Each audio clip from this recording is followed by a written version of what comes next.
एक बार जोरदार ताली अच्छा है भारत माता के। क्या बात है, क्या बात है।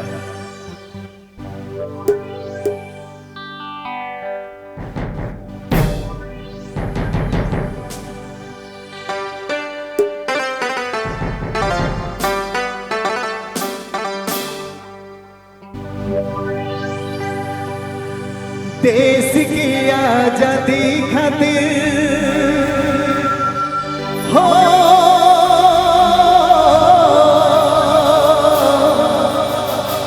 देश की आजादी खातिर भेले कुर्बान रे। याद कराओ मन के जितने अपन जान रे। याद कराओ मन के जे दिले अपन प्राण रे।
केकरो घर उजड़ल केकरो मांग रे।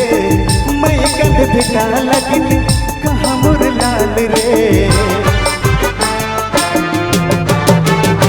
ओ केकरो घर उजड़ल केकरो मांग रे।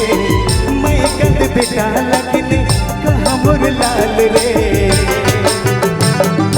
देश की आजादी खातिर भेले कुर्बान रे। याद कराओ मन के जितने अपन जान रे। याद कराओ मन के जितने अपन प्राण रे।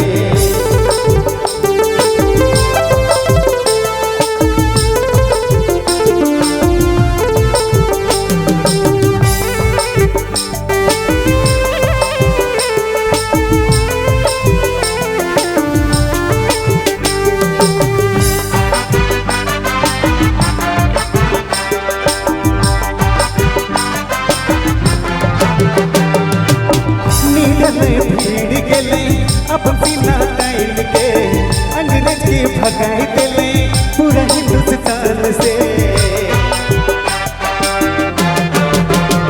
ओ नीडर में भीड़ गेले अपन सीना तान के अंग्रेज की भगाई दिले पूरा हिंदुस्तान से।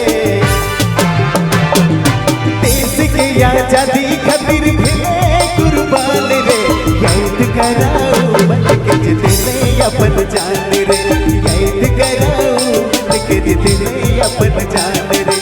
देश की आजादी खातिर हो, देश की आजादी खातिर भेले कुर्बान रे, याद कराओ मन के जितने अपन जान रे, याद कराओ मन के जितने अपन प्राण रे, याद कराओ मन के जितने अपन जान रे, याद कराओ मन के जितने अपन प्राण रे।